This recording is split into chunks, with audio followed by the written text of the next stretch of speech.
સ્વાગત છે। પુરુષોત્તમ રૂપાલાના ક્ષત્રિય સમાજ વિરુદ્ધના બફાટ મામલે દિવસે ને દિવસે રોષ વધી રહ્યો છે।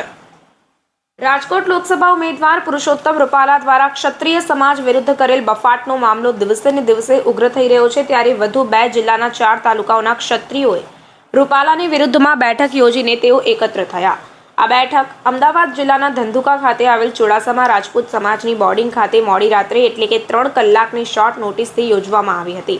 જે બેઠકમાં અમદાવાદ જિલ્લાના ધંધુકા અને ધોલેરા તેમજ બોટાદ જિલ્લાના રાણપુર અને બરવાડા એમ 2 જિલ્લાના 4 તાલુકાઓના 500થી વધુ યુવાનો અને આગેવાન એકત્ર થયા હતા અને તમામે એક સુરે રૂપાલા દ્વારા કરાયેલ ક્ષત્રિય સમાજ વિરુદ્ધની ટિપ્પણી અંગે રોષ વ્યક્ત કરતા ટિકિટ રદ થાય તેવી માંગ કરી હતી અને આગામી 7 એપ્રિલ 2024ને રવિવારના રોજ સાંજના સમયે ધંધુકા ખાતે મહાસંમેલન યોજવા અંગેનું આયોજન અને રણનીતિ ઘડાઈ હતી। આ બેઠકમાં સંકલન સમિતિની રચના કરાઈ હતી અને 2 જિલ્લાના 4 તાલુકાઓમાં ક્ષત્રિય સમાજના તમામ ગામો અને ઘરે ઘરે જઈ રૂપાલાની ટિકિટ રદ થાય તેવી માંગ સાથે હજારોની સંખ્યામાં મહાસંમેલનમાં લોકો જોડાય તેવું આહવાન કરવા સહિતનું માઇક્રો પ્લાનિંગ કરાયું હતું અને આ મહાસંમેલનમાં ક્ષત્રિય સમાજના મહાનુભાવોને પણ બોલાવવા અંગેનું વિશેષ આયોજન કરાયું છે। તો વધુ 2 જિલ્લાના 4 તાલુકાઓના ક્ષત્રિયો દ્વારા રૂપાલાનો વિરોધ પણ કરાયો અને મહાસંમેલન યોજી રૂપાલાનો વિરોધ કરી ઘેરવાની રણનીતિ ઘડતા હવે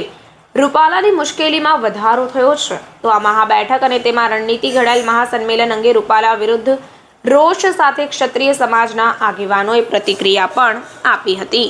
જય માતાજી, મારું નામ ચુડાસમા નરેન્દ્રસિંહ હાલુબા, ગામ જસકા। નરેન્દ્રસિંહ, મોટી સંખ્યામાં આજે ચુડાસમા રાજપૂત સમાજના બોર્ડિંગમાં બેઠક યોજવામાં આવી હતી। આ અચાનક બેઠક શા માટેની આ બેઠક?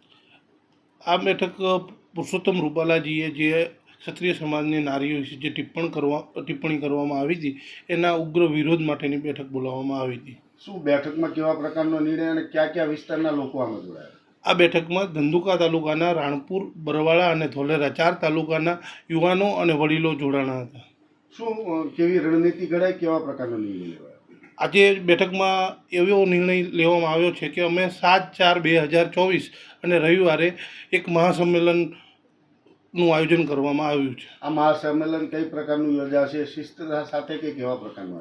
આ જે મહાસંમેલનનું જે આયોજન કરવામાં આવ્યું છે એમાં અમારા ક્ષત્રિય સમાજના દરેક યુવાનો, મહિલાઓ, વડીલો અને દરેક લોકો અને દરેક સમાજના, દરેક ક્ષત્રિય સમાજના, આજુબાજુના 4 તાલુકાના દરેક ક્ષત્રિય સમાજ આમાં જોડાશે। ચુડાસમા શિવભદ્રસિંહ પ્રહલાદ છે, ગામ સાલાસર। શિવભદ્રસિંહ, ધંધુકા બોર્ડિંગ ખાતે બેઠક શા માટેની આ બેઠક, કેવા પ્રકારનું આયોજન? જી, ચુડાસમા રાજપૂત સમાજ ધંધુકા ખાતે આજે જે બેઠક મળેલી હતી એ બેઠકની અંદર જે પુરુષોત્તમ રૂપાલાજી દ્વારા ક્ષત્રિય સમાજની નારી વિશે જે અભદ્ર ટિપ્પણી કરવામાં આવેલી હતી તેનો ઘેરો પ્રત્યાઘાત, આક્રોશ ભારોભાર અત્યારે તમામ ક્ષત્રિય સમાજમાં ચાલી રહ્યો છે।